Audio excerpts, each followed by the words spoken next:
Selamat pagi dan shalom bagi saudara-saudari yang dikasihi dalam nama Yesus Kristus. Sekali lagi kita dipertemukan dalam kebaktian online Bahasa Malaysia St. Mary Cathedral pada pagi hari ini. Minggu ini adalah minggu Ahad kedua sebelum Lent. Pada masa COVID-19 ini, hampir semua kita tinggal di rumah dan juga bekerja dari rumah. Bekerja dari rumah telah memaksa kita untuk belajar teknologi internet dengan lebih bagus, seperti yang ada dalam kebaktian kita pada pagi hari ini. Ada orang menggunakan internet dengan tujuan yang baik. Tidak dinafikan juga, ada juga yang menggunakan internet dengan tujuan yang tidak baik. Mereka yang jahat ini menggunakan internet dengan kata-kata yang manis untuk menjerat kita, supaya kita terperangkap di dalam muslihat mereka. Oleh demikian, kita harus berdoa dan berjaga-jaga sebagaimana Mazmur Daud dalam Mazmur pasal yang ke-12 ayat yang ke-7. Engkau, Tuhan, yang akan menepatinya, yaitu janji Tuhan. Engkau akan menjaga kami senantiasa terhadap angkatan ini, yaitu angkatan orang-orang yang jahat. Mari kita berdoa. Bapa surgawi yang kami kenal dalam nama Yesus Kristus, Engkaulah Tuhan yang sentiasa menjaga kami, melindungi kami daripada jerat-jerat iblis, jerat-jerat orang yang fasik. Kami mohon Engkau menyertai kami pada zaman pandemik ini, supaya kami sentiasa percaya dan meyakini Engkau dalam iman kami. Pada pagi hari ini Tuhan, kami sekali lagi datang. Engkau menyertai kami dalam kebaktian ini daripada awalnya hingga akhirnya. Kami mohon segala pujian kami, segala persembahan kami, segala firman yang kami dengar, biarnya semua itu hanyalah untuk kemuliaan-Mu dan untuk kekuatan iman kami. Di dalam nama Yesus Kristus kami telah berdoa dan bersyukur. Amin. Haleluya, mari kita menaikkan pujian bagi Tuhan kita. Mari kita terus berakar di dalam Dia. Haleluya, datanglah pada Yesus.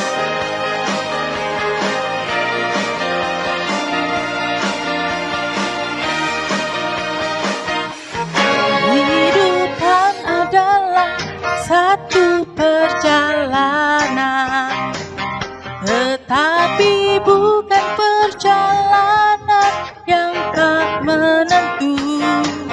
Sesuatu yang berharga membawa kita pada Yesus. Dialah cahaya dan kekuatan kita. Dialah cahaya terang, Kristus dinyalakan.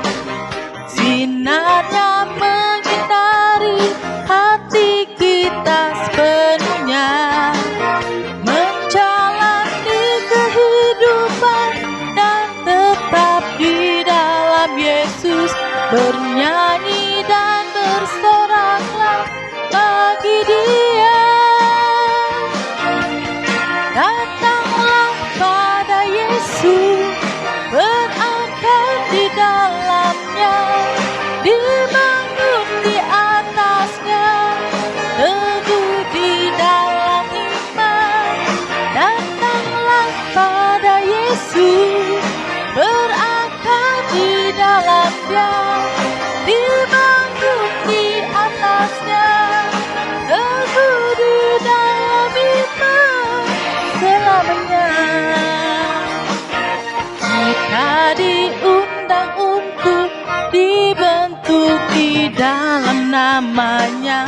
Kasih-Nya memberi arti bagi kehidupan kita.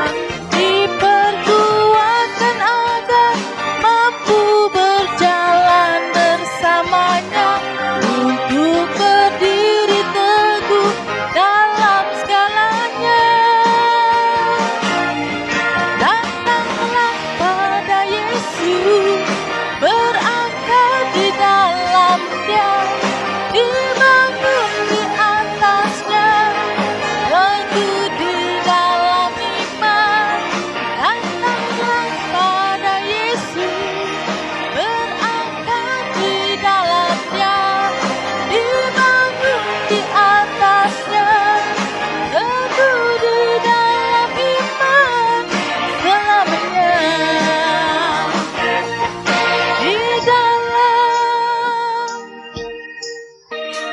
perjalanan kita akan temukan dengan kebenaran. Dia akan membuka pintu kebenaran, kehidupan kekal.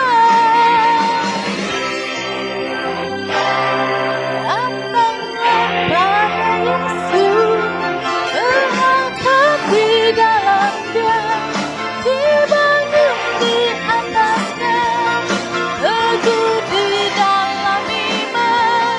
Datanglah pada Yesus, berangkat di dalamnya, dibangun di atasnya, teguh di dalam iman selamanya.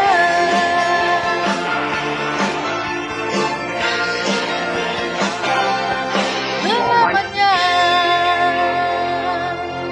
Haleluya. Haleluya. Mari kita menaikkan puji sembah bagi Tuhan kita. Mari kita katakan, Yesus, Engkaulah perisai kami Tuhan. Engkaulah perisaiku saat badai hidup menerpaku. Janjimu di dalamku, pulihkan jiwaku. Ku kan berdiri di tengah badai dengan kekuatan yang Kau berikan. Sampai kapanpun ku kan bertahan, karena Yesus selalu menopang hidupku. Engkaulah perisaiku. Engkaulah perisaiku saat badai hidup menerpaku. Firman-Mu di dalamku, tenangkan jiwaku. Ku kan berdiri di tengah badai dengan kekuatan yang Kau berikan. Sampai kapanpun ku kan bertahan, karena Yesus selalu menopang. Ku kan bertahan dalam tekanan dengan kekuatan yang Kau berikan. Sampai kapanpun tak tergoyahkan, karena Yesus selalu menopang hidupku. Oh haleluya Tuhan, benar Tuhan, Engkau perisai dalam hidup kami.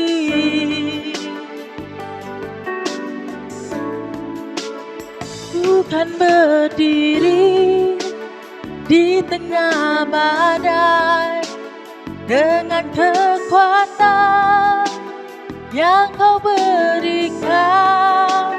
Sampai kapanpun ku kan bertahan, karena Yesus selalu menopang hidupku.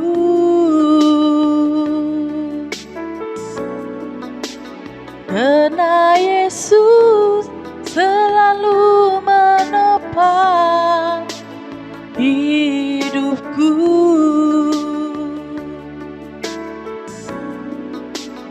Karena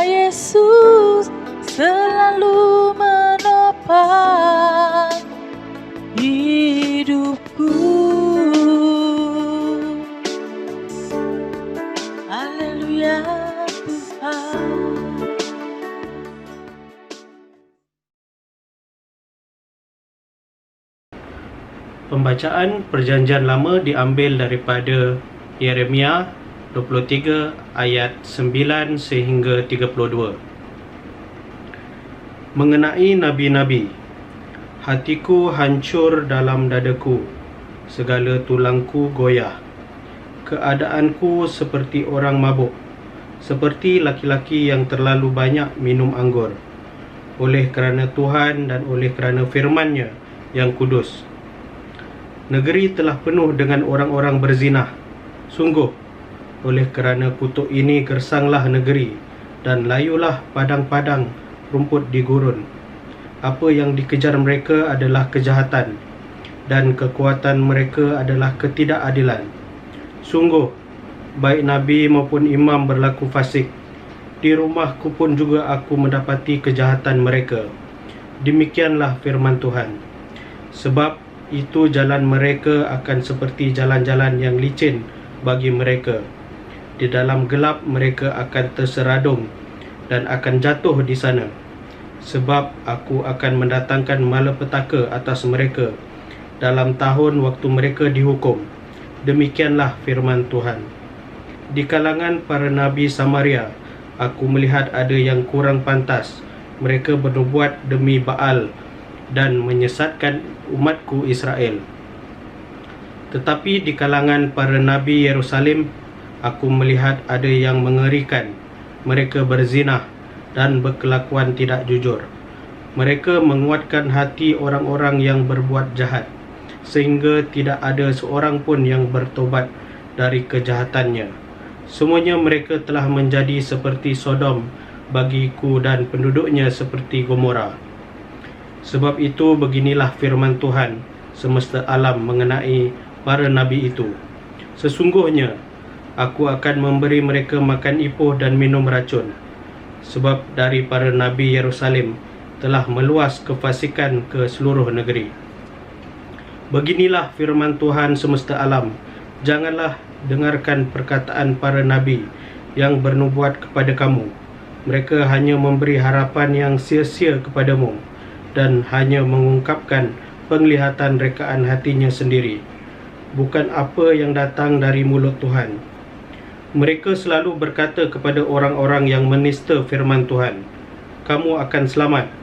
Dan kepada setiap orang yang mengikuti kedegilan hatinya, mereka berkata, malapetaka tidak akan menimpa kamu. Sebab siapakah yang hadir dalam Dewan Musyawarah Tuhan, sehingga ia memperhatikan dan mendengar firman-Nya? Siapakah yang memperhatikan firman-Nya dan mendengarnya? Lihatlah angin badai Tuhan, yakni kehangatan murka, telah keluar menyambar. Angin puting beliung dan turun menimpa kepala orang-orang fasik. Murka Tuhan tidak akan surut sampai ia telah melaksanakan dan mewujudkan apa yang dirancangnya dalam hatinya. Pada hari-hari yang terakhir kamu akan benar-benar mengerti hal itu. Aku tidak mengutus para nabi itu, namun mereka giat. Aku tidak berfirman kepada mereka, namun mereka bernubuat. Sekiranya mereka hadir dalam dewan musyawarahku, nescayalah mereka akan mengabarkan firmanku kepada umatku, membawa mereka kembali dari tingkah langkahnya yang jahat dan dari perbuatan-perbuatannya yang jahat. Masakan aku ini hanya Allah yang dari dekat, demikianlah firman Tuhan, dan bukan Allah yang dari jauh juga. Sekiranya ada seseorang menyembunyikan diri dalam tempat persembunyian, masakan aku tidak melihat dia? Demikianlah firman Tuhan. Tidakkah aku memenuhi langit dan bumi? Demikianlah firman Tuhan. Aku telah mendengar apa yang dikatakan oleh para nabi yang bernubuat palsu demi namaku dengan mengatakan, aku telah bermimpi. Sampai bila mana hal itu ada dalam hati para nabi yang bernubuat palsu dan yang bernubuatkan tipu rekaan hatinya sendiri, yang merancang membuat umatku melupakan namaku dengan mimpi-mimpinya yang mereka ceritakan seorang kepada seorang, sama seperti nenek moyang mereka melupakan namaku oleh kerana Baal. Nabi yang beroleh mimpi, biarlah menceritakan mimpinya itu dan nabi yang beroleh firman-Ku, biarlah menceritakan firman-Ku itu dengan benar. Apakah sangkut paut jerami dengan gandum? Demikianlah firman Tuhan. Bukankah firman-Ku seperti api? Demikianlah firman Tuhan, dan seperti palu yang menghancurkan bukit batu. Sebab itu sesungguhnya aku akan menjadi lawan para nabi. Demikianlah firman Tuhan, yang mencuri firman-Ku masing-masing dari temannya. Sesungguhnya aku akan menjadi lawan para nabi. Demikianlah firman Tuhan, yang memakai lidahnya sewenang-wenang untuk mengutarakan firman ilahi. Sesungguhnya aku akan menjadi lawan mereka yang menubuatkan mimpi-mimpi dusta. Demikianlah firman Tuhan, dan yang menceritakannya serta menyesatkan umatku dengan dustanya dan dengan bualnya. Aku ini tidak pernah mengutus mereka dan tidak pernah memerintahkan mereka. Mereka sama sekali tiada berguna untuk bangsa ini. Demikianlah firman Tuhan.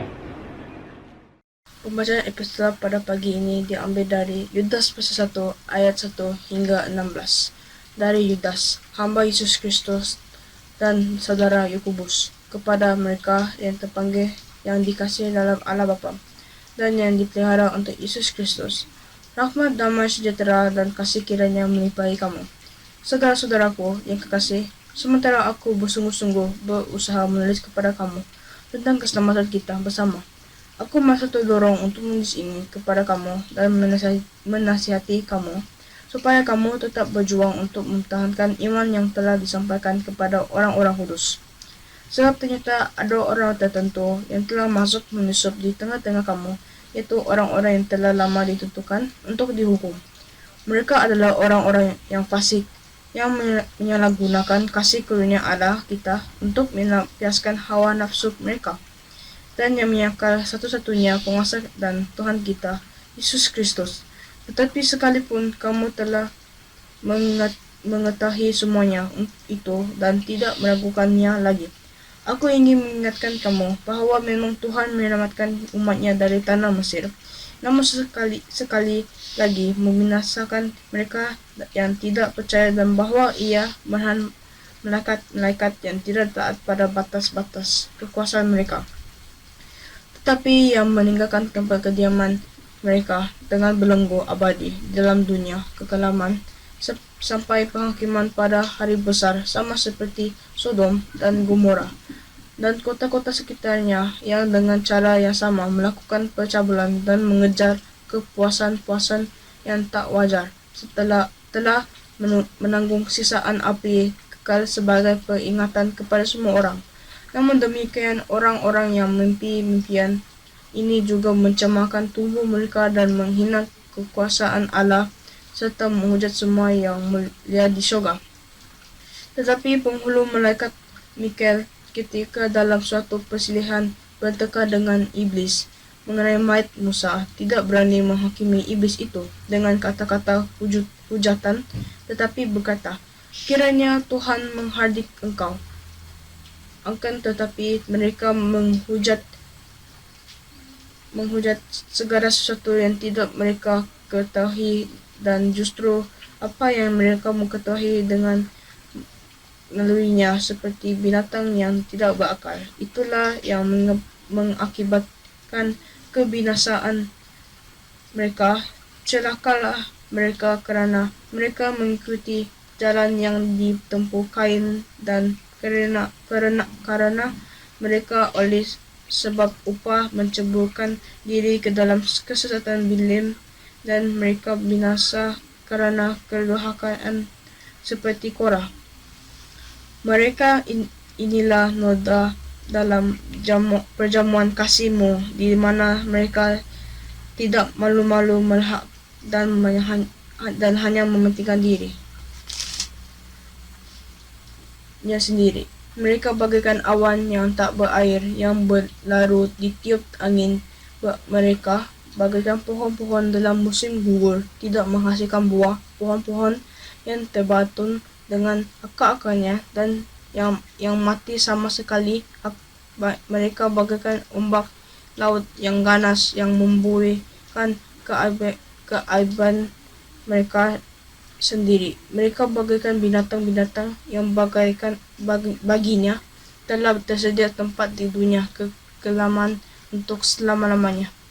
Juga tentang mereka, Henok, keturunan ketujuh dari Adam, telah bernubuat, berkatanya, sesungguhnya Tuhan datang dengan beribu-ribu orang kudusnya, hendak menghakimi semua orang dan menjatuhkan hukuman atas orang fasik karena semua perbuatan fasik yang mereka lakukan dan karena semua kata-kata nista yang diucapkan orang-orang berdosa yang fasik itu terhadap Tuhan. Mereka itu orang-orang yang menggerutu dan mengeluh tentang nasibnya, hidup menuruti hawa nafsunya, tetapi mulut mereka mengeluarkan perkataan yang bukan-bukan, dan mereka menjilat orang untuk mendapat keuntungan. Inilah firman Tuhan. Pembacaan Mazmur kita diambil daripada Mazmur Daud pasal yang ke-12. Berbunyi demikian. Untuk pemimpin biduan, menurut lagu yang ke-8 Mazmur Daud. Tolonglah kiranya Tuhan, sebab orang saleh telah habis, telah lenyap orang-orang yang setia dari antara anak-anak manusia. Mereka berkata dusta yang seorang kepada yang lain. Mereka berkata dengan bibir yang manis dan hati yang bercabang.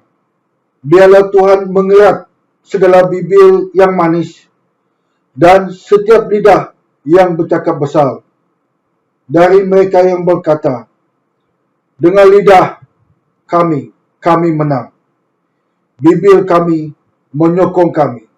Siapakah Tuhan atas kami? Oleh kerana penindasan terhadap orang-orang yang lemah, oleh kerana keluhan orang-orang miskin, sekarang juga aku bangkit, firman Tuhan. Aku memberikan keselamatan kepada orang yang menghauskannya.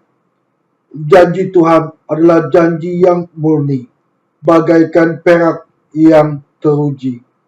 7 kali dimurnikan dalam dapur peleburan di tanah. Engkau, Tuhan, yang akan menepatinya. Engkau akan menjaga kami senantiasa terhadap angkatan ini. Orang-orang fasik berjalan kemana-mana, sementara kebusukan muncul di antara anak-anak manusia. Selamat pagi jemaat dalam Yesus Kristus. Jadi pada pagi ini kita akan merenung dan belajar daripada surat Yudas ayat 1 sampai 16 pada pagi ini. Jadi sebelum kita bermula, kita berdoa dulu. Bapa di surga, Yesus Kristus, Engkau punya firman. Kami telah bersiap sedia untuk mendengar Engkau berbicara. Apa hatimu, apa mesejmu, seperti yang Engkau telah ilhamkan kepada Yudas untuk kami pada hari ini. Roh Kudus mengajar kami, biar kami disentuh, biar kami mendapat manfaat untuk kemuliaan nama-Mu. Dalam nama Tuhan Yesus kami berdoa. Amin. Jadi jemaat yang dikasihi dalam Yesus Kristus, tema yang saya angkat daripada pembacaan Yudas ayat 1 sampai 16 ialah awas murtadin dan juga apostasi. Saya mengambil tema ini sebab ini adalah mesej utama yang disampaikan oleh Yudas bagi kita yang membaca surat ini. Pada mulanya untuk orang Kristen pada abad pertama. Apa maksud murtad?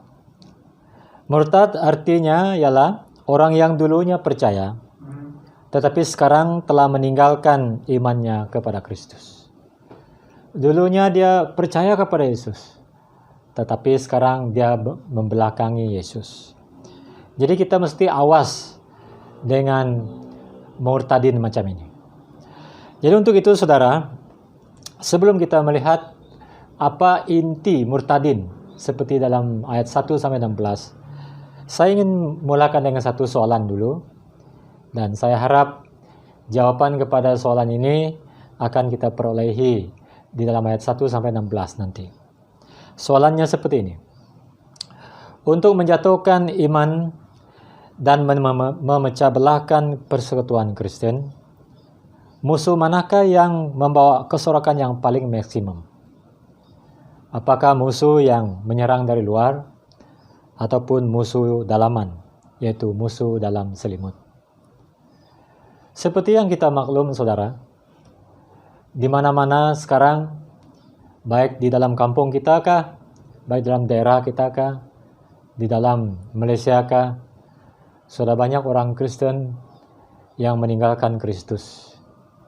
Sudah banyak orang Kristen yang tidak lagi percaya kepada Yesus gara-gara peristiwa ataupun perbuatan murtad. Jadi untuk itu, saudara, kita ingin tanyakan diri kita, manakah musuh yang paling berkesan membawa kerusakan kepada iman Kristen ataupun memecah belahkan persekutuan Kristen?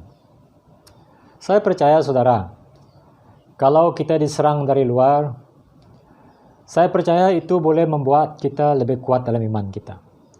Seperti yang kita maklum, musuh-musuh luar seringkali menyerang kita, menyerang inti-inti kepercayaan kita. Contoh, mereka menuduh kita bahwa kita sedang membaca Alkitab yang sudah dikorupsi, yang telah diubah-ubah. Ataupun mereka menyerang kita dari segi keilahian Tuhan Yesus. Mereka katakan bahwa Yesus itu bukan Tuhan. Yesus itu hanya sebagai nabi dan sebagainya. Jadi kita tahu bahwa, saudara, kalau orang menyerang kita dari luar, malah kita orang Kristen semakin kuat, semakin bersatu. Tetapi kalau musuh itu dari dalaman, tinggal di tengah-tengah kita, berada bersama-sama dengan kita, bersekutu bersama-sama kita, malah dia mendapat kedudukan yang tinggi dalam hierarki gereja kita, malah sebagai pengajar dalam gereja kita. Sukar sekali kita untuk mengenal pasti, sukar sekali kita untuk mengetahui sama ada musuh itu betul-betul benar ataupun tidak. Jadi itu boleh membawa padah di dalam iman dan persekutuan kita. Sebelum kita lihat lebih lanjut, kita mau tahu dulu latar belakang surat Yudas. Surat Yudas ini ditulis waktu orang Kristen pada abad pertama mengalami dua perkara yang paling hebat. Pertama, dari segi politik, orang Rom ataupun kerajaan Rom sangat menekan orang Kristen waktu ini, secara politik dan juga ekonomi. Yang kedua, orang Kristen juga sekarang waktu ini sedang menghadapi musuh yang paling hebat, yaitu di dalam gereja-gereja, di dalam jemaat-jemaat awal pada zaman ini, ramai pengajar-pengajar palsu yang sedang bersama-sama dengan orang Kristen, berada di dalam gereja. Mereka mengaku diri orang Kristen, tetapi sebenarnya pengajaran-pengajaran mereka jauh serong, jauh sudah keluar daripada ajaran Kristen yang sebenarnya. Jadi itu sebabnya Yudas ini menulis kepada kita, kepada pembaca awal pada gereja pertama, dan juga dibaca bagi kita pada hari ini. Nah, sebelum itu kita mau tahu dulu siapa Yudas. Di dalam ayat 1, Yudas memperkenalkan dirinya sebagai saudara Yakobus. Jadi kita mau tahu juga siapa Yakobus. Kenapa Yudas memberitahu dirinya sebagai saudara Yakobus? Di dalam Kisah Para Rasul pasal 12 ayat 17, pasal 15 ayat 13, pasal 21 ayat 18, dan juga dalam Galatia pasal 2 ayat 9, di situ kita diperkenalkan siapa Yakobus. Yakobus adalah seorang pemimpin gereja Yerusalem yang terkenal pada abad yang pertama. Dan Yakobus ini juga yang menulis surat Yakobus di dalam Perjanjian Baru. Jadi kita boleh rumuskan di sini bahwa Yudas dan Yakobus adalah saudara separuh Yesus. Dalam kata lain, mereka adalah half brother kepada Yesus. Kenapa disebut half brother, saudara separuh? Karena selepas Yesus dilahirkan, maka Yusuf dan Maria mempunyai 6 lagi orang anak. 4 lelaki, termasuk Yudas dan Yakobus, dan juga 2 orang perempuan. Kita tahu bahwa Yesus dikandung oleh Roh Kudus. bukan hasil perhubungan antara Yusuf dan Maria. Itu sebabnya Yudas dan Yakobus ini dikatakan saudara separuh Yesus. Jadi Yusuf dan Maria ini telah mempunyai 6 orang anak, dan semasa Yesus melayani selama 3 tahun, kita dapati dalam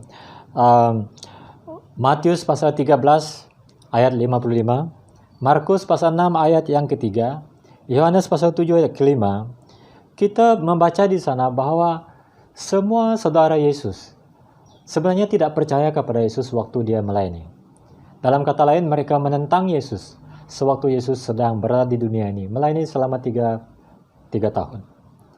Hanya selepas Yesus bangkit daripada kematian, barulah saudara-saudaranya, termasuk Yudas dan Yakobus ini, percaya kepada Yesus, bertobat, dan mengakui dia sebagai Mesias. Hasil daripada pertobatan mereka, hasil daripada mereka percaya pada Yesus, maka mereka menulis surat. Yakobus menulis surat, Yudas menulis surat, seperti yang kita baca pada pagi ini, saudara. Kembali kepada poin kita yang pertama tadi, saudara. Awas kepada murtad. Sebab ini yang coba ditekankan oleh Yudas di dalam suratnya ini. Dia melihat betapa perlunya dia menulis surat, memberitahu orang-orang Kristen pada zamannya untuk awas kepada murtad. Di dalam ayat yang ketiga dan keempat, di situ kita melihat tujuan Yudas menulis suratnya, serta memberi amaran tentang murtad. Di dalam ayat yang ketiga, dia menulis, saudara-saudaraku yang kekasih, sementara aku bersungguh-sungguh berusaha menulis kepada kamu tentang keselamatan kita bersama, aku merasa terdorong untuk menulis ini kepada kamu dan menasihati kamu, supaya kamu tetap berjuang untuk mempertahankan iman yang telah disampaikan kepada orang-orang kudus. Di dalam ayat yang ketiga ini, kita terus dapat tahu tujuan Yudas menulis. Pertama, pada mula-mulanya dia rindu bersungguh-sungguh untuk menulis kepada orang Kristen, bercakap tentang keselamatan yang mereka sedang miliki dalam Yesus. Dia bersungguh untuk menulis tentang keselamatan itu dalam Yesus. Tetapi oleh karena pekerjaan Roh Kudus dan juga dia melihat keperluan dalam gereja pada zamannya, maka dia berubah untuk fokusnya.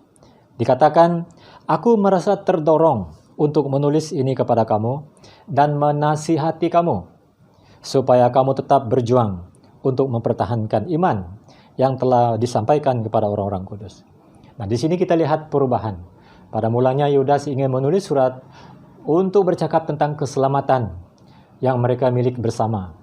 Tetapi setelah dia melihat hal-hal yang berlaku dalam gereja, maka dia berubah untuk menulis poin yang berikut ini, yaitu untuk menasihati orang Kristen supaya terus berjuang untuk mempertahankan iman mereka.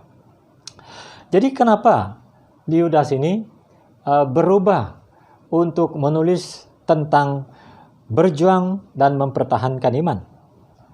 Soalannya, mengapa perlu berjuang untuk mempertahankan iman? Kita dapat jawabannya di dalam surat ini. Sebab pertama yang kita dapati dalam suratnya ini ialah, pertama, musuh-musuh orang percaya sedang bersungguh-sungguh untuk memusnahkan iman kita yang suci. Ada musuh-musuh sudah datang, berada di tengah-tengah orang Kristen. Apa tujuan mereka? Mereka sedang bersungguh-sungguh memusnahkan iman Kristen yang suci. Lalu kita mau tahu siapakah musuh-musuh ini. Di dalam ayat yang keempat kita diberitahu, sebab ternyata ada orang tertentu yang telah masuk menyelusup di tengah-tengah kamu, yaitu orang-orang yang telah lama ditentukan untuk dihukum. Mereka adalah orang-orang yang fasik, yang menyalahgunakan kasih karunia Allah kita untuk melampiaskan hawa nafsu mereka dan yang menyangkal satu-satunya penguasa dan Tuhan kita Yesus Kristus. Nah, di sini kita kenali musuh-musuh yang bersungguh-sungguh untuk memusnahkan iman dan persekutuan Kristen. Mereka adalah para murtadin. Dalam kata lain, mereka adalah guru palsu. Seperti yang saya katakan dari awal tadi, murtad artinya orang yang dulunya percaya kepada Yesus, tetapi sekarang telah menentang Yesus. Mereka itu murtad. Dan bukan saja mereka murtad, tetapi mereka kembali di dalam gereja, menyamar seperti orang Kristen, tetapi mereka mempunyai pengejaran yang salah. Mereka mempunyai pemikiran yang serong, dan mereka adalah guru-guru palsu. Dan mereka telah menyelusup di tengah-tengah orang Kristen pada zaman abad pertama lagi. Guru-guru palsu ini, para murtadin ini, sudah datang di dalam gereja. Mereka mempunyai dua kesalahan yang mutlak. Pertama, yaitu mereka menyalahgunakan kasih karunia Allah. Yang kedua, mereka menyangkal satu-satunya penguasa dan Tuhan kita. Dalam kata lain, oleh karena mereka salah menyalahgunakan kasih karunia, secara langsung itu adalah penyangkalan kepada Yesus Kristus. Sebab kenapa? Bagaimana mereka menyalahgunakan kasih karunia? Kita dapat melihat ciri identifikasi mereka ini dengan dua ciri. Pertama tadi, mereka menyalahgunakan kasih anugerah. Itu dinamakan pada hari ini sebagai libertinisme ataupun kebebasan yang melampau, freedom yang melampau. Apabila memiliki freedom yang melampau, itu umpama lesen untuk melakukan kehendak daging. Daging ini ada kehendak. Jadi untuk memenuhi kehendak daging ini, tidak salah kita melakukan ataupun memenuhi keperluan daging. Sebab bagi mereka kasih anugerah Tuhan itu luar biasa besar. Kasih anugerah Tuhan itu sangat besar. Kalau kita melakukan kesalahan, Tuhan itu Maha Pengampun. Baik dosa yang kita sedang laku, yang akan dilakukan. Sebab Tuhan itu Maha Pengasih. Itu pada hari ini, saudara, ada gereja pada dunia pada hari ini, mereka percaya ataupun mereka mengajar yang disebut sebagai cheap grace. Ya. Apa nama anugerah yang murah, anugerah murahan. Artinya Tuhan itu sangat pemurah. Dia mengasihi kita. Dia tidak melihat apa yang kita lakukan, dia sangat kasih. Kasihnya menutupi segala-galanya. Jadi kita berdosa pun Tuhan mengampuni kita. Tetapi alangkah salahnya pemikiran seperti ini, saudara. Ya, memang kasih anugerah Tuhan itu percuma. Tanpa kita melakukan apa-apa, Tuhan memberi kita kasih anugerahnya. Tapi dalam Tuhan memberi kasih anugerah yang percuma ini, kita tahu tak? Untuk mendapat kasih karunia ini, Tuhan terpaksa membayar suatu harga yang besar, suatu harga yang mahal, dengan mengorban anaknya yang sulung ataupun yang tunggal, Yesus Kristus di kayu salib. Jadi mana mungkin kita bermain-main dengan kasih anugerah Tuhan? Mana mungkin kita katakan grace Tuhan itu cheap? Mana mungkin kita katakan kasih anugerah itu murah? Sebab untuk mendapat kasih anugerah yang murah ini, Yesus telah dikorbankan. Untuk itu, saudara, mari kita berpikir tentang hal ini dalam kita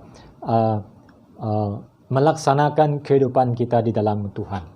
Perlu kita ingat bahwa kasih anugerah itu memang percuma. Tetapi kasih anugerah yang kita terima itu adalah hasil daripada perbuatan Tuhan yang luar biasa, membayar satu harga yang besar bagi kita.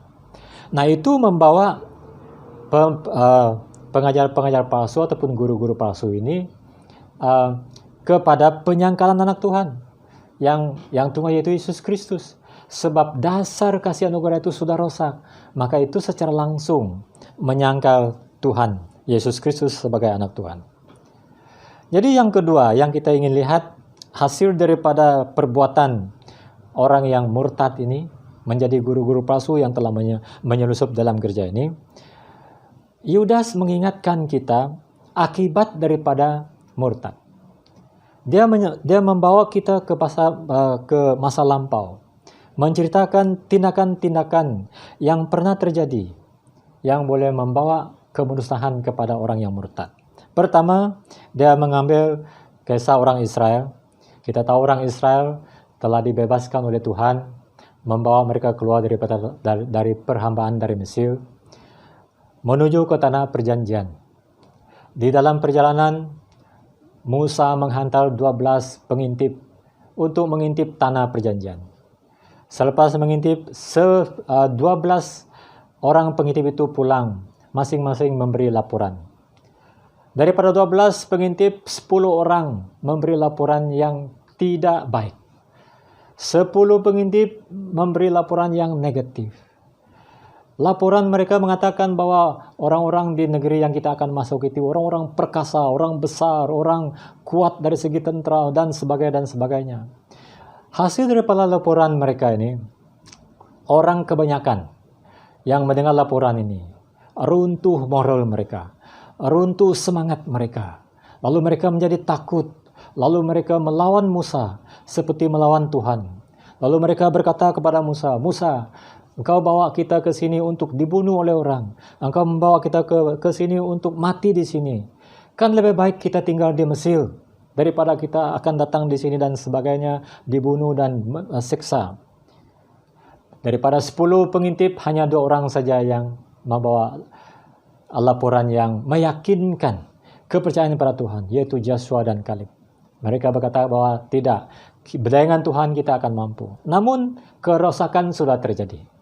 Kerusakan telah terjadi kepada umat Israel hasil daripada pengajaran, ajaran, dan laporan 10 pengintipnya tadi. Hasilnya Tuhan menghukum umat Israel dengan membawa mereka berpusing-pusing di padang gurun Sinai selama 40 tahun. Sehinggalah generasi yang keluar dari Mesir tadi semuanya mati. Cuma generasi yang lahir di padang gurun yang dibenarkan Tuhan masuk ke tanah perjanjian. Jadi saudara, kita ingat hasil daripada pengajaran silap yang salah, hasil daripada laporan yang tidak percaya kepada Tuhan, maka seluruh generasi yang keluar dari Mesir mati di padang gurun, termasuk Musa. Begitu juga dengan poin yang kedua itu, yaitu para malaikat. Malaikat bersama dengan Tuhan di takhtanya di sorga. Tetapi suatu ketika mereka memberontak melawan Tuhan. Mereka ingin merampas takhta Tuhan. Jadi 1/3 daripada malaikat itu dibuang dari surga karena mereka melawan Tuhan. Dibuang oleh Tuhan ke tempat yang paling gelap dan hanya menanti masa untuk dihakimi. Suatu tindakan yang tidak taat kepada pemerintah, tidak taat kepada otoriti Tuhan, melawan Tuhan. Begitulah artinya pengajar-pengajar palsu ini, saudara. Mereka mengajar hal-hal yang lain seperti yang kita lihat dari awal tadi, yang Yudas beritahu kita, yaitu mereka menyalahgunakan kasih anugerah Tuhan, membuat orang tidak percaya, membuat orang tidak taat dalam iman mereka. Begitu juga dengan di Sodom dan Gomora. Suatu pengertian yang salah tentang hubungan lelaki dan perempuan. Tuhan telah menetapkan hubungan antara lelaki dan perempuan, tetapi di Sodom dan Gomora hubungan itu disongsangkan. Perempuan dengan perempuan, lelaki dengan lelaki, yang kita kenal pada hari ini sebagai gay dan lesbian. Hasil daripada tindakan-tindakan murtad ini, saudara, menyeleweng daripada ajaran Tuhan yang benar, menjadi tidak percaya, tidak taat, dan tindakan-tindakan perbuatan-perbuatan yang begitu menggelikan dan kotor dan cemar. Maka Tuhan menghukum mereka. Sodom dan Gomora dihancur oleh Tuhan. Untuk itu, saudara, poin kita yang ketiga, selain daripada kita diberi peringatan oleh Yudas tentang perbuatan-perbuatan murtad yang membawa kepada kemurusan dan penghukuman, Yudas juga menasihati kita pada hari ini. Di tengah-tengah kita, seperti dikata dalam ayat yang ketiga tadi, ada orang-orang tertentu telah menyelusup masuk di dalam ke persekutuan kita. Itu para murtadin, para guru-guru palsu yang sedang berada dalam gereja kita. Dalam ayat yang ke-8 yang ke-11 dia memberitahu kita tentang apa cirinya, apa ciri-ciri identifikasi orang-orang yang murtad ini. Pertama, ayat 8 dan 10, mereka menolak kekuasaan otoriti. Itu diambil daripada contoh malaikat Michael yang waktu Musa mati, Michael dan iblis sedang berselisih ataupun berebut mayat Musa. Satu kata, saya yang berhak untuk menguburkan dia. Satu berkata, saya yang berhak untuk. Jadi akhirnya Michael berkata kepada iblis, kiranya Tuhan menghukum engkau. Jadi di sini suatu pernyataan yang paling penting. Sedangkan Michael yang penuh kuasa itu tidak berani untuk menghardik, tidak berani untuk menghakimi iblis. Dengan berkata, iblis saya usir ke kau. Tidak. Dia berkata, kiranya Tuhan menghardik engkau. Kiranya Tuhan menghakimi engkau. Itu menandakan bahwa Michael tahu akan otoritinya. Otoritinya bukan dalam dirinya sendiri, tetapi daripada Tuhan.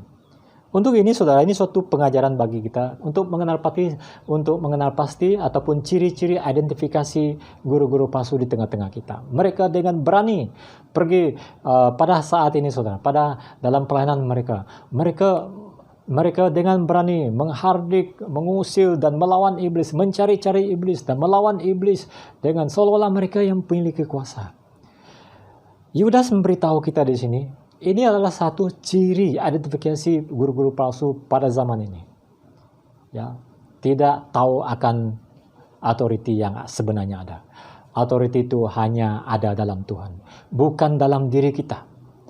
Yang kedua, salah satu ciri yang kita kenali daripada para mutardin ataupun guru-guru palsu ini adalah mereka berjalan di dalam kesalahan sebenarnya.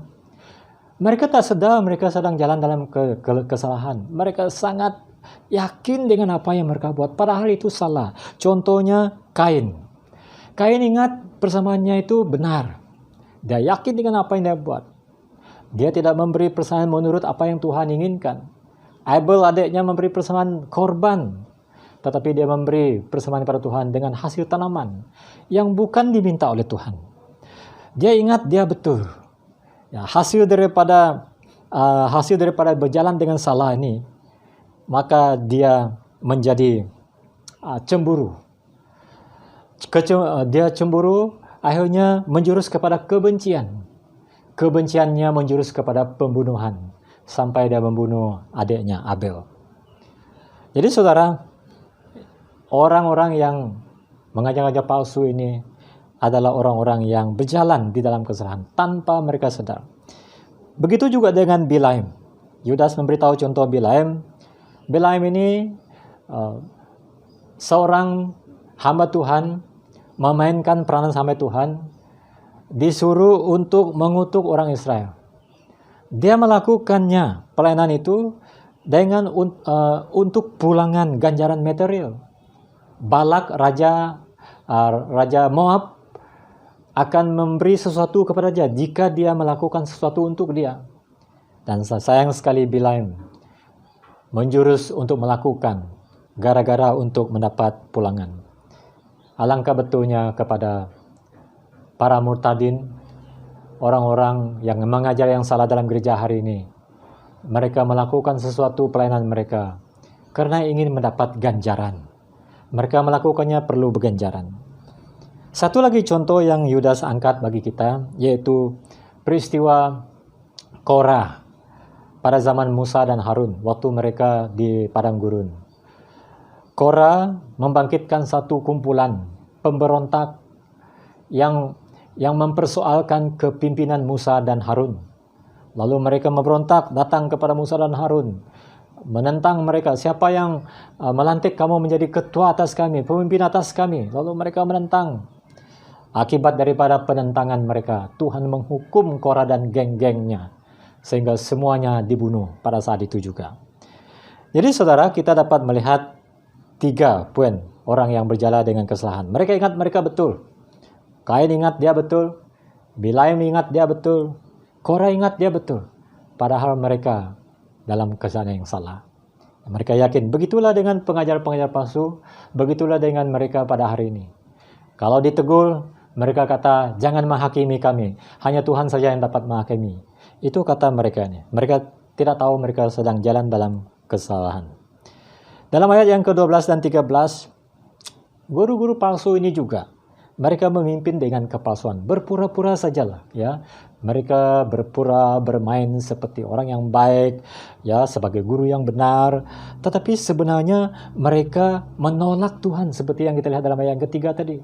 Sebenarnya mereka menolak satu-satunya penguasa dan Tuhan Juru Selamat kita, Yesus Kristus. Sebab itu bermula daripada salah guna tentang kasih anugerah Tuhan. Jadi mereka makan perjamuan Tuhan, tapi sebenarnya mereka menolak Tuhan. Ya, bayangkan kita hamba Tuhan yang seperti ini. Mereka yang membagikan roti dan air anggur itu bagi kita. Padahal di dalam diri mereka tak percaya pun elemen itu. Mereka tak percaya pun roti itu melambangkan tubuh Kristus. Mereka tak percaya pun air anggur sebagai darah Kristus. Itu berpura-pura. Ya, mereka memimpin secara kepalsuan. Di dalam ayat ke-14 dan 16, Yudas juga memberi satu ciri identifikasi guru-guru palsu ini. Mereka melayani hanya untuk menyenangkan diri sendiri. Mereka berpura, mereka mengeluh, tetapi mencari kesalahan orang lain. Sebaliknya, tidak pernah mengakui kesalahan diri sendiri. Ya, mereka melayani dengan cara mengambil peluang ke atas orang lain untuk keuntungan diri sendiri. Ada satu ayat yang kita perlu baca dalam hal ini, yaitu ayat yang ke-16. Ciri-ciri identifikasi mereka. Saya baca bagi kita. Ayat 16. Mereka itu orang-orang yang menggerutu dan mengeluh tentang nasibnya.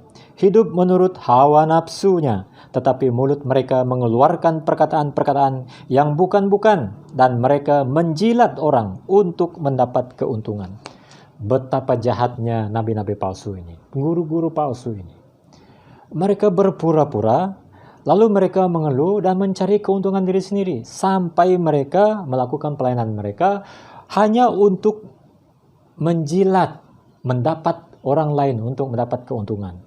Dalam kata lain, mereka menghisap darah jemaat.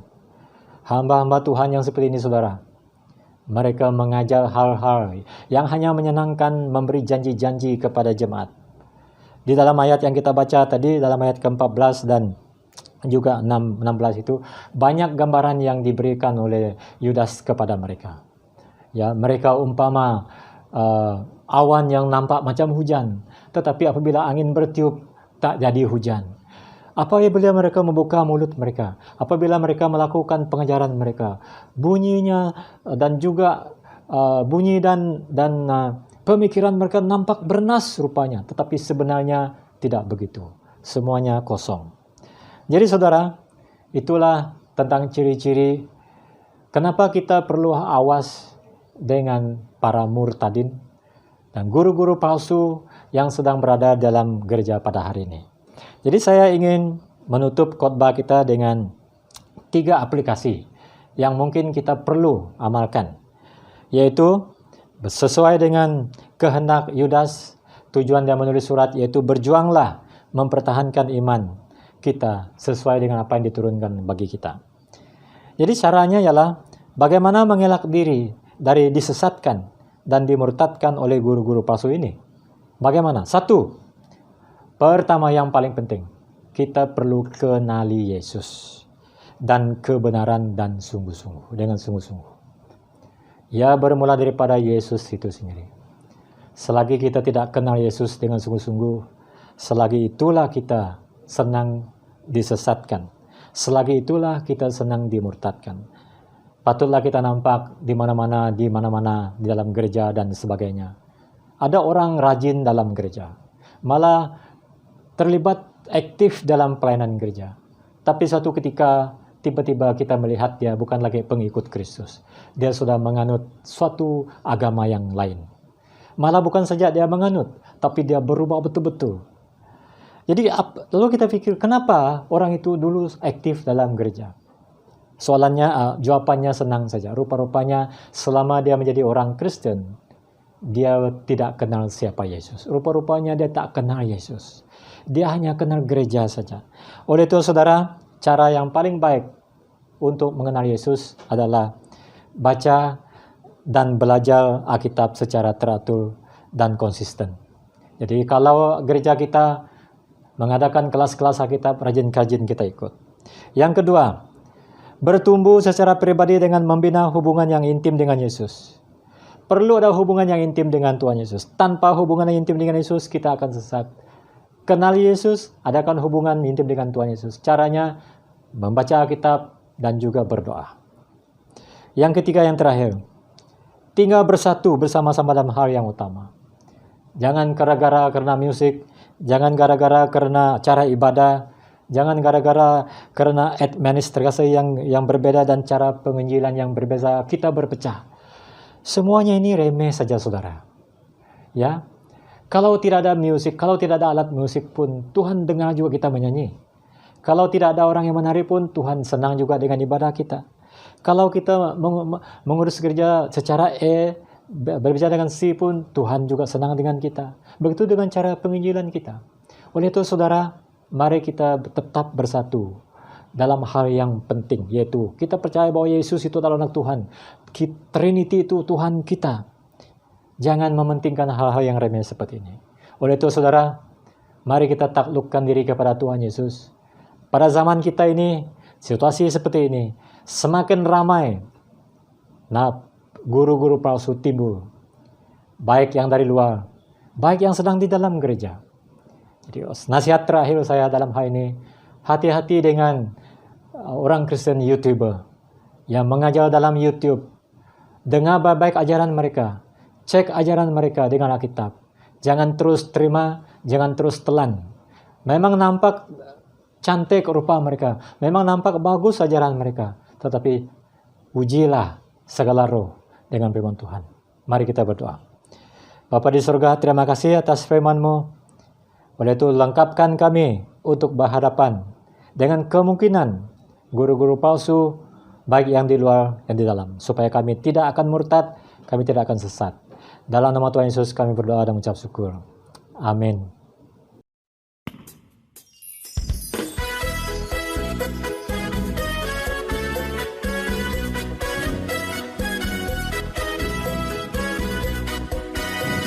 Betapa baiknya Engkau Tuhan, kasih-Mu tiada berkesudahan.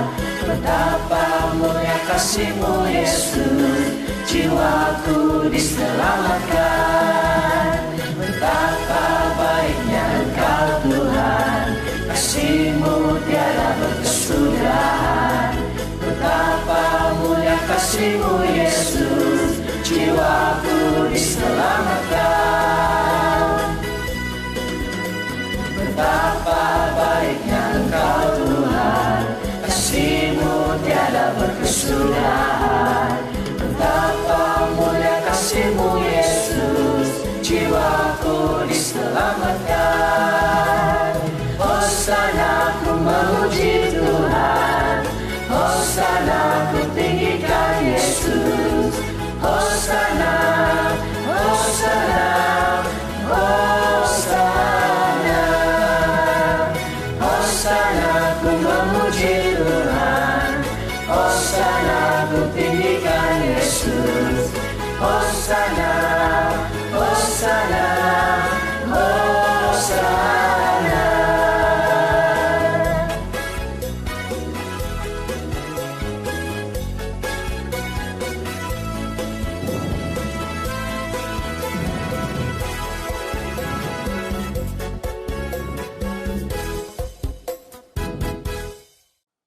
Mari kita bersama-sama meneguhkan iman kita dalam pengakuan iman rasuli. Bersama-sama. Aku percaya kepada Yahweh, Bapa yang Maha Kudus, Pencipta langit dan bumi, dan kepada Yesus Kristus, Anak-Nya yang tunggal, Tuhan kita, yang dikandung daripada Roh Kudus, lahir dari anak darah Maria, yang menderita sengsara di bawah pemerintahan Pontius Pilatus, disalibkan, mati, dan dikuburkan, turun ke dalam kerajaan maut. Pada hari yang ketiga, bangkit pula dari antara orang mati. Naik ke surga, duduk di sebelah kanan Yahweh, Bapa yang Maha Kuasa. Dan dari sana dia akan datang untuk menghakimi orang yang hidup dan yang mati.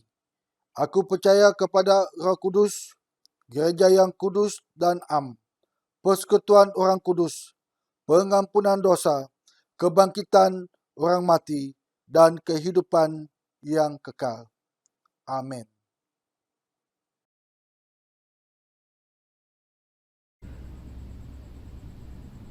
Bapa kami yang di surga, terima kasih Tuhan untuk kesempatan yang Kau berikan kepada kami Tuhan, untuk memohon belas kasihan daripada Engkau. Tuhan, pada saat ini kami ingin berdoa untuk dunia Tuhan. Kami serahkan dunia kami ke dalam tangan Engkau Tuhan. Kami berdoa kepada Engkau Tuhan agar vaksin COVID-19 sesuai untuk tubuh manusia dan dapat mengekang penularan COVID-19 ini Tuhan.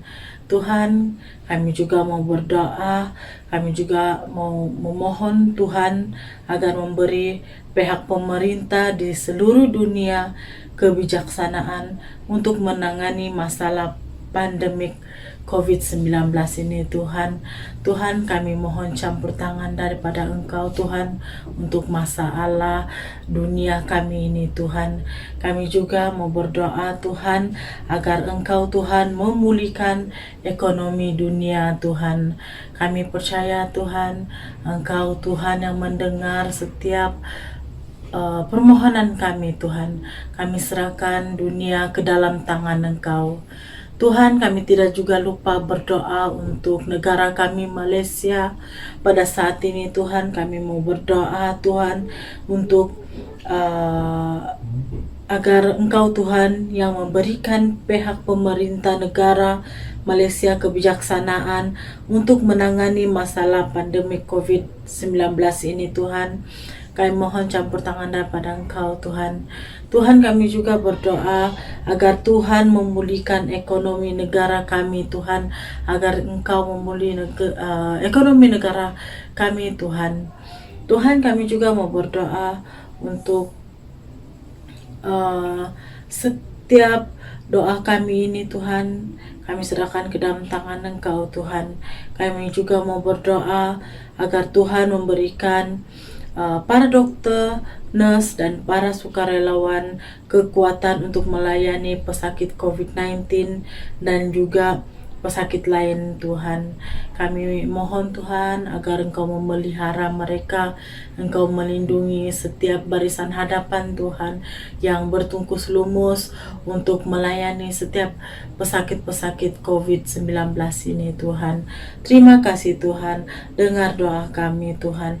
Tuhan, kami juga mau berdoa untuk gereja kami. Kami berdoa agar Tuhan juga memberikan hikmat kepada semua pelayan Tuhan supaya ibadah online ini dapat menjangkau lebih ramai jiwa Tuhan, dapat menjangkau lebih ramai orang Tuhan untuk kemuliaan Tuhan. Kami juga berdoa agar Tuhan memberikan kesehatan dan kecukupan kepada semua padri dan juga jemaat Saint Mary Tuhan.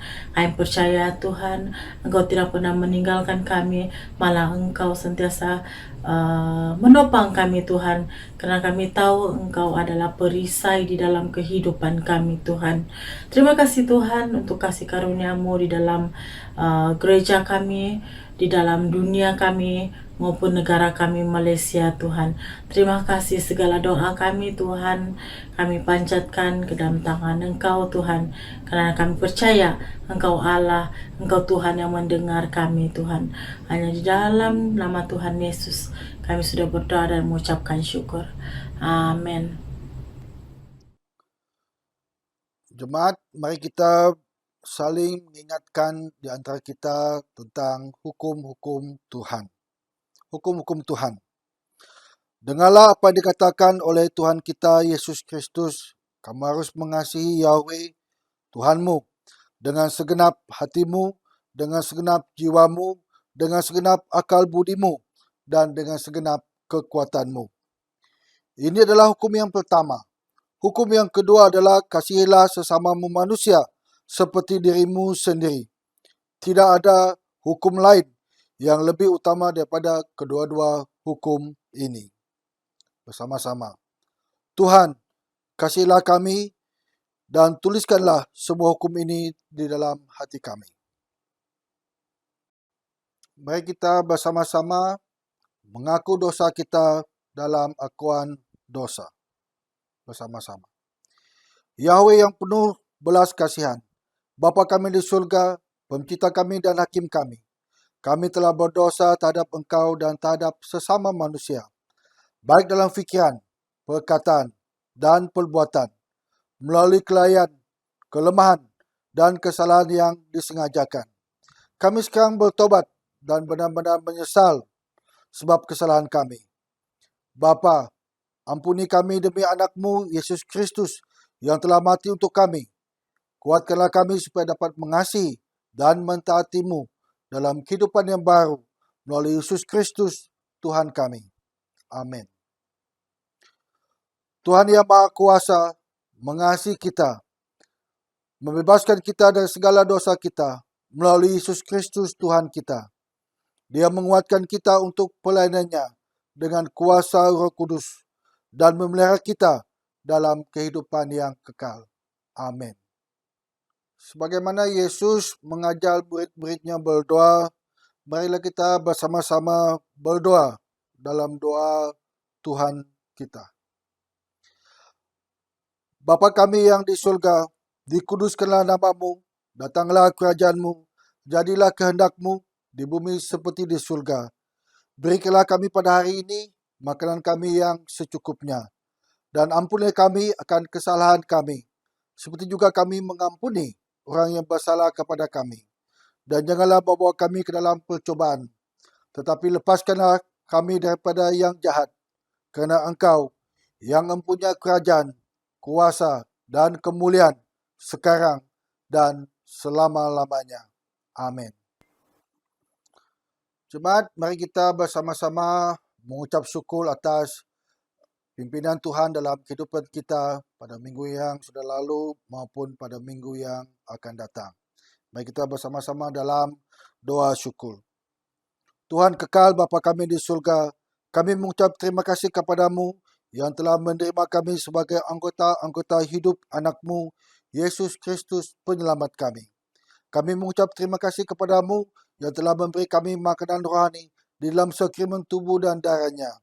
Sekarang, utuskanlah kami ke dalam dunia dengan damai, dan karuniakanlah kami kekuatan hati untuk mengasihi dan melayani Engkau dengan sukacita dan hati yang ikhlas. Amin.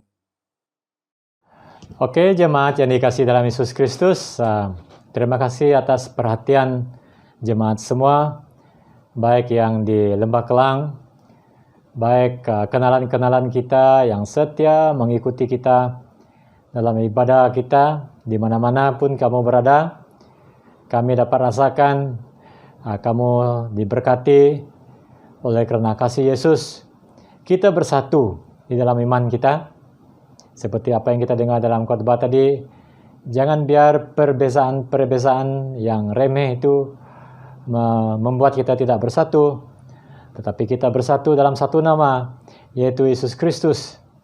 Ya, cara kita mendekati Dia, cara kita melayani Dia mungkin berbeda, tetapi itu tidak mengganggu kita dalam kesatuan kita. Ingat itu bersama-sama, asal satu gereja itu percaya kepada Allah yang Trinity, itulah Tuhan yang benar. Ya, jadi kalau gereja, kalau mana-mana orang, perseorang tidak percaya bahwa Tuhan itu Trinity, itu sangat kesalahan yang besar menurut Alkitab. Jadi oleh kita sama-sama menyembah Tuhan yang sama. Jadi pada pagi ini saudara, mendorong kita terus setia di dalam ibadah kita, di dalam masa yang jahat ini. Seperti semua kita maklum bahwa kita tidak tahu bila penghujungnya pandemik ini. Jadi kita dalam suara hati kita sebenarnya ada suatu laungan, satu teriakan bila lagi kita akan datang ke gereja untuk beribadah bersama-sama dan juga menikmati perhubungan dan juga persekutuan kita. Walaupun Tuhan telah menyediakan channel seperti ini untuk terus beribadah. Jadi bagi kita yang di Saint Mary, jemaat di Saint Mary, saya ingin mengulangkan pengumuman. Ini minggu yang Ahad yang ketiga saya umumkan, sebab perlu diumumkan selalu, yaitu tentang mesyuarat agung kita pada 27 hari bulan Februari ini. Ingat, jadi pukul 7.30 malam pada 27 hari bulan, dan kita akan bermesyuarat pertama kalinya menggunakan Zoom. Jadi linknya akan kita hantar ataupun kirim di dalam grup WhatsApp kita nanti. Jadi untuk itu saya mendorong jemaat untuk siap sedia dan untuk AGM ini, dan kita sangat memerlukan kehadiran kamu untuk memberi pandangan dan pendapat bagaimana untuk memajukan pelayanan kita di Saint Mary. Jadi terima kasih untuk perhatian kita semua. Saya percaya Tuhan memberkati kita dan kita sentiasa mendoakan supaya dimanapun kita berada, kita dilindungi oleh Tuhan. Terima kasih jemaat. Tuhan memberkati kita semua. Haleluya, mari kita terus memuji Tuhan. Mari kita katakan Yesus dasar yang teguh. Haleluya.